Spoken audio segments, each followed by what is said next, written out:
Hey everybody, welcome back. Today is all about my favorite deck, the Trionfi Della Luna Paradoxical.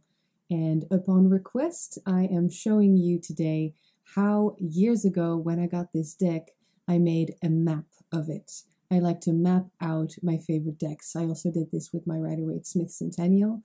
I have a video up about this.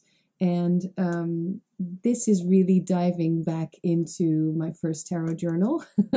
This is where all the goodies are in there. Making a map of a deck is just something that I did out of, curiosity, playing with it, but then also kind of like a world building thing, which actually turned out to be really important and really helpful, actually, to read these cards, to understand the world that these cards are trying to, open up for us as readers. And so I also did this with, this crazy, paradoxical, blacklight, satirical, but really, in my opinion, deep and also welcoming deck. So I hope that you'll love it.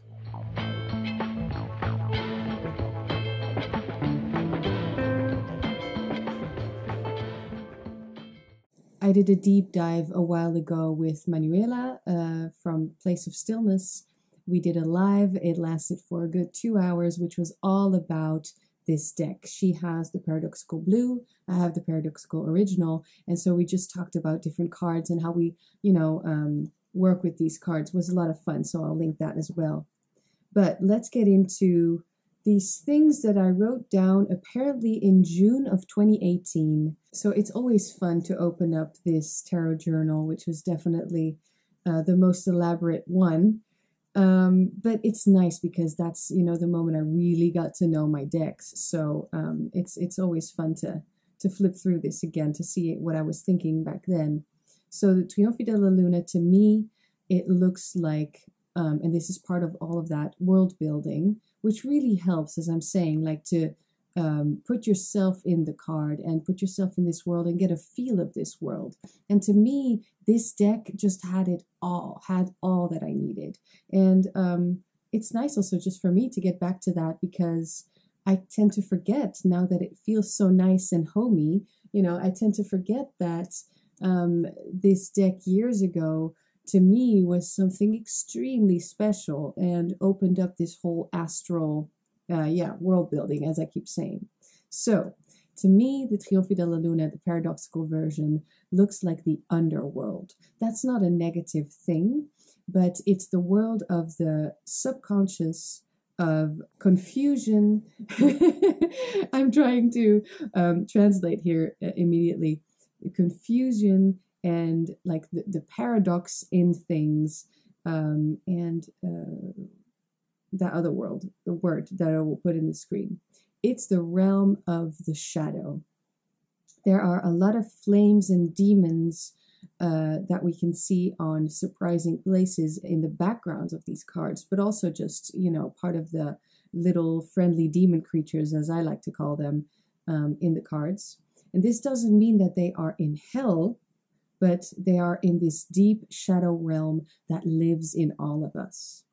So you can see I was really into that shadow work thing and still am because it helps so much, right? But I cannot help but to see this deck that it does put the emphasis on that just for me because of the way that these cards look and feel. Yes, there's a lot of humor in it, but that also helps, right? To not just focus on the doom and gloom all the time. This is just about getting to know our shadows. Shadow is always dark, right? You need light to shine on a shadow for it to come back into the consciousness. And so it makes sense that these little friends of mine, that they are dark and living in this shadow realm. So I hope that makes sense. That doesn't mean anything negative. Again, it's really like they're all my friends and was like immediately accepted into the gang, into the group. Anyway, so it doesn't mean they're in hell. They're in the shadow realm. Everybody is weird. Everything is double and has different perspectives, you know, with the half faces and all that stuff, and like one human looking arm and then one claw, stuff like that. Also, I wrote down gravity means something else in this realm. These creatures have a strange existence. It's all about, it's putting the emphasis on the question of what is good and what is bad. Because does that even mean anything yet? This is really, you know, I can go into it and talk about it for a longer time. I'm not going to do that, but it's an obvious thing that tarot readers, I feel, need to understand, that there isn't really a good and a bad, that is just pure energy, and it's interpreted in different ways, or it's manifested in different ways. So it's not about good or evil, but there are always different sides to both, to everything, to anything. So that was, you know, those types of questions were the questions that I asked myself. There isn't a clear-cut, what's the word, answer for everything, but for any of it. But the question, just asking the questions is a good thing, is a good exercise, right? There are multiple sides to everything. The paradoxical versions of this deck, they glow under black light, which is why I have this hideous thing up here, which is why I have it, period, because of this deck. This deck has changed a lot of things, okay? Just a trivial thing that I own a black light now, and also just the entire complete motivation of diving into Marseille. And I love the system. It's great. All right, so yeah, something interesting to me, at least, like this world is that line that you can find and discover within yourself if you're open to it. The line between good or evil, right? Or good or bad. So what I wrote down here is the dark is going to light up if you accept that this magical world is real. It really exists. Come outside. I think I meant to say something along the lines of come out, wherever you are. Come to the surface. Come up. And I also mentioned here that in all these creatures that we see, no one is weird for me to read in a tarot sense. I feel like I fit in this group, and I also said these cards are wonderful. It's great to have the traditional tarot archetypes just like pictured in this way, and just any card is beautiful. Also the pips, so really great. All right, so I think that's enough talk to start the video, because this is, as I said, I'm going to show you how I made this map of the underworld, is what I called it years ago, and how I did it. This looks like it was like middle of 2018, I believe. And maybe I will alter it right now, but I have a pretty clear idea of what I did back then, because I used all of the majors, including the extra cards, okay? And I used also all of the court cards and all of the aces. I left the rest of the pips aside because they are, you know, abstract Marseille pips. But yeah, let's see what comes from this. I hope you like it. All right, here we go. Before we get started, I just want to flip through a few cards so that you can see what these creatures look like. And perhaps you can even see how I see that they are all very friendly. They're all friends. They all know one another. There's no judgment.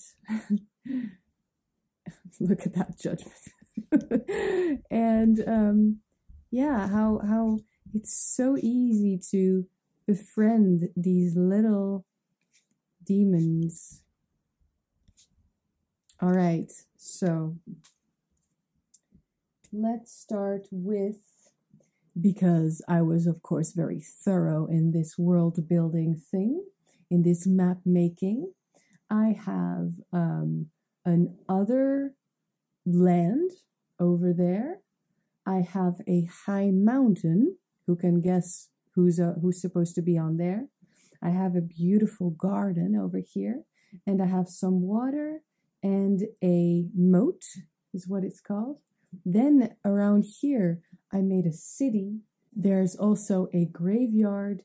There's some type of war going on here because there is a struggle going on apparently in this underworld. And it's right next to the underworld times 2, which I guess that's where the devil would be. Now, in this other country, so it's like this other land, it's there's a border, I guess. I put the Wheel of Fortune, and when you see the background, it's definitely more tropical, you could say, more warm. It's different, reminiscent of the Suit of Wands in the Rider-Waite-Smith, you could even say. So that's probably why I put it all the way up here. Okay, so I'm going to lay down the garden right over here. So in the garden we have the Fool, the Ace of Wands. Wait, let's look at this. Because you can see, I guess, the Fool is on a type of, he's leaving the garden, you can see, right? Right here with those plants or flowers. And then he's going into, at least towards these flames. So you could say he's going towards the underworld with this little devil whispering in his ear to go and see the devil, go and find the devil, I guess. Maybe he's getting like, I don't know, cold feet or something. He looks worried at least. Then here, the Ace of Wands on this side, pretty close to the Fool, also makes sense, right? Because it is a plant-looking thing, or perhaps even with a claw. Could be an animal-looking thing, I don't know, but there are definitely plants here, and then some flames. So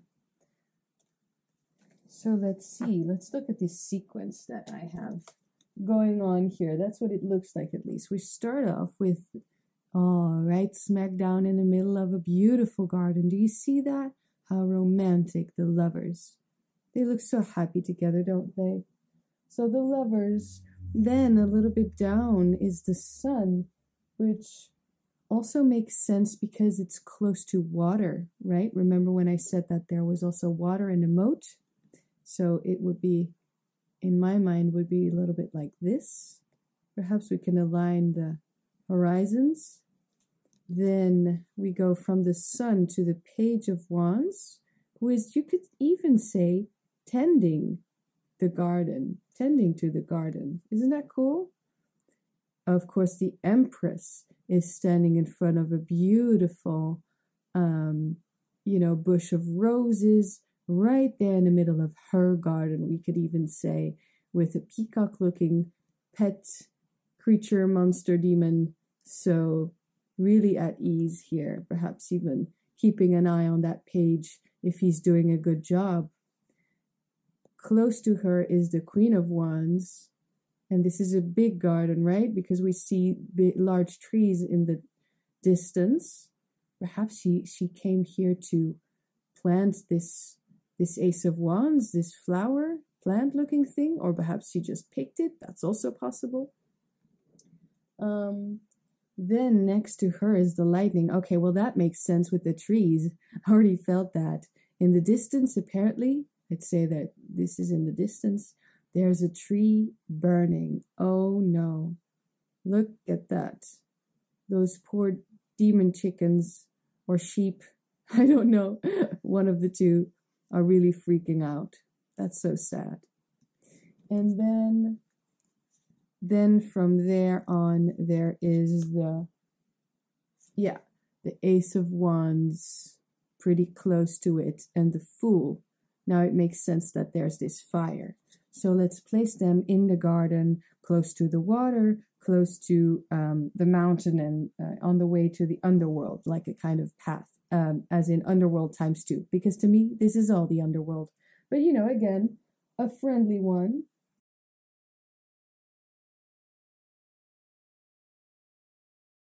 And then also there is the Queen of Swords. Oh, yes. Well, that makes sense, doesn't it? There is this side of the garden that has wilted flowers, and then we are getting closer and closer to these flames. Also, I guess looking at, you know, this scene that we are seeing, it looks like she just came back from battle. Maybe she even lost the battle.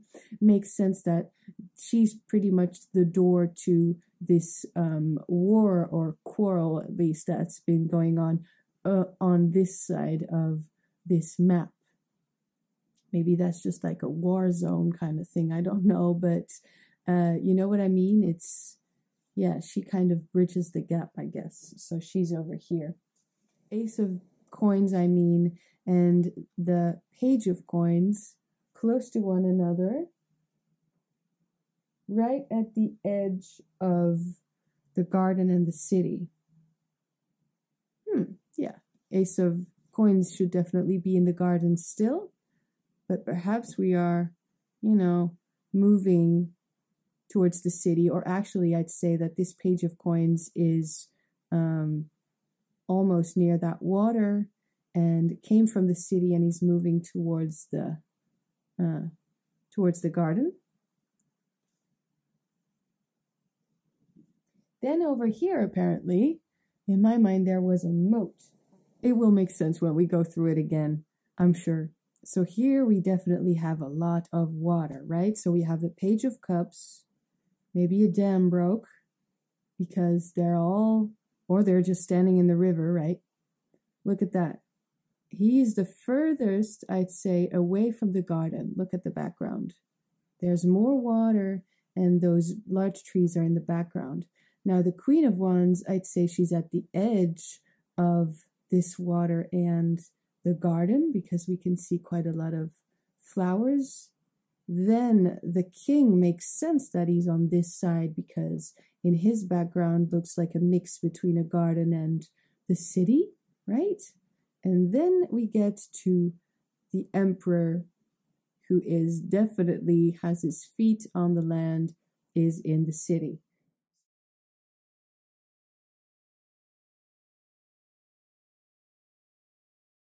Because it's been a while since I did this, and I kind of want to see the connections here. All right, so this is the star, which I call the fish star. Look at that. How thorough of me. Definitely at the edge of water. So, she's all the way here. Yeah, where the water starts, you could say. The moon, beautiful.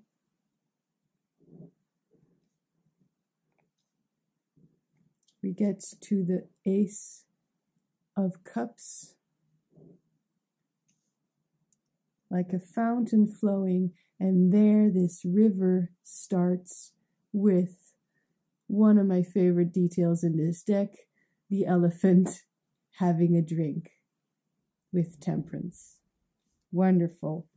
And so we move with this water all the way to the cups suits. But then I also put the Knight of Cups farther down. I think it's because he's a knight, and even though he looks pretty chill, he perhaps also just came back from battle, right? So he's over here. The King of Wands, the King of Coins, they are apparently over here. Can you see that? Like here? Oh, yeah, that makes sense that they're together. Look at that background. This could just be like a little bit around the corner from where he is. See that? They're neighbors. And look at that. A little bit of water. Nice. Okay, so I guess it's over here. you know, closer to the emperor, closer to the other king. Definitely in the city, I'd say. Still on this side, some water.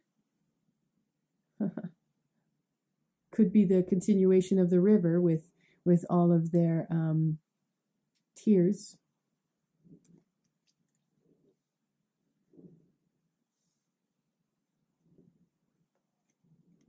King of Swords, Knight of Coins, and the Queen of Coins. Queen of Coins is the most below. And then over here, there's the King of Swords and the Knight of Coins. Well, could be a fire ignited also from this a volcano over here, because over here the world is on fire for sure, right? Let's see, I have a lot of cards left. So just to explain, that's the other land. Here we have that garden, which we started with a lot of water, which becomes a river apparently. And then there's a moat somewhere. That was just in my mind, I guess.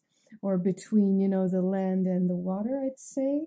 There's the city right here with all of these more,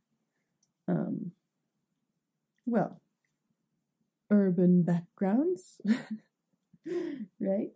Now let's go to the graveyard. So we have this judgment. Oh, absolutely, because obviously they're coming out of a grave, right? And you see the background also with those dead trees. Makes sense.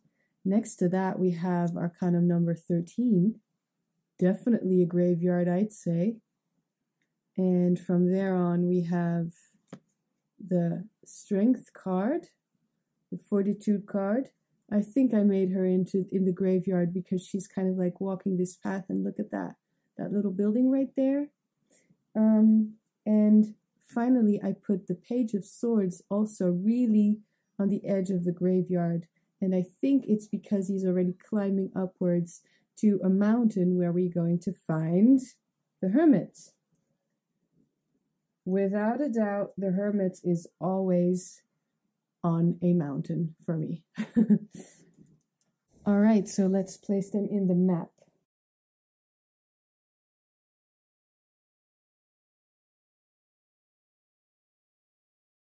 Page of Swords, because he's close to the action.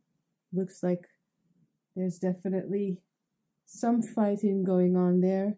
Hermit's always nice and alone on his mountain over there. Let's see how far that's in the screen. Let's put everything a little bit higher up. Apparently, here with the Ace of Coins and the Page of Coins, there's also the alternative star, which is in the city, looking up, right, over here. Then I also see I put this tower and the Magician over there. So Magician is definitely, you know, close to the garden. And then the tower is definitely part of the city, I'd say. Oh, I think I know what I did. I probably put this star in this tower. I tend to do that in my map making. So that's interesting.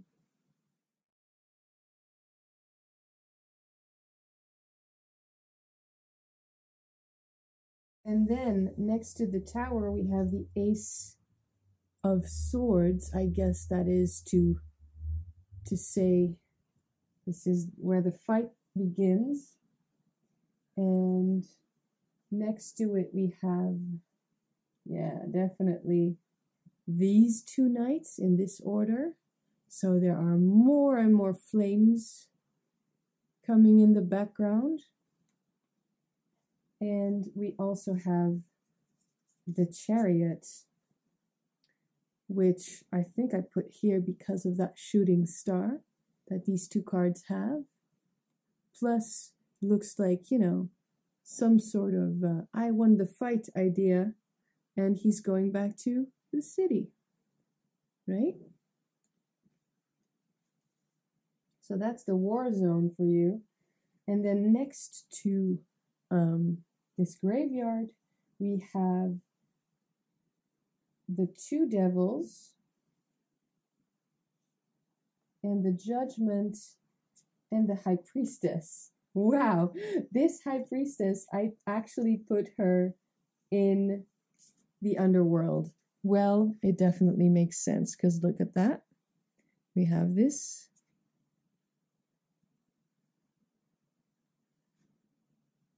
Mouth of hell is opening. And here we are with the most amount, highest flames that we see in this deck with our beautiful high priestess. So they're chilling over here, having fun in the hottest party of the realm. And then the last two cards, apparently I put these two, which definitely makes sense with the hermit. So I think this was the idea. Hermit is on the mountain, you know, and then over here this hanged man is I'd say in between two cliffs, and then over here right on top of the whole world at the highest point looking down is the world card, this beautiful dancing lady. All right. I think that's it. Let's go through it. How about we start pretty much where we started. This is a beautiful garden. Makes sense with my creepy looking aloe vera, right?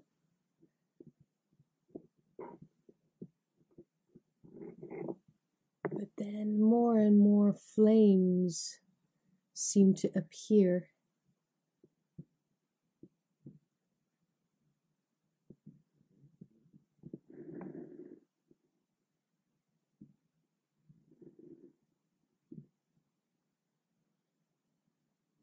I like the Ace of Coins and Page of Coins together because they can both be considered seeds, you know? And then here we get more and more to that cityscape. Look at that. Moving downwards, definitely say that this star is in this tower. And then here, more and more city looking until, pretty sure of that, we are actually in someone's home. Queen of Coins definitely looks like she's home. All right, let's move back up because this is where this body of water is, or river kind of thing.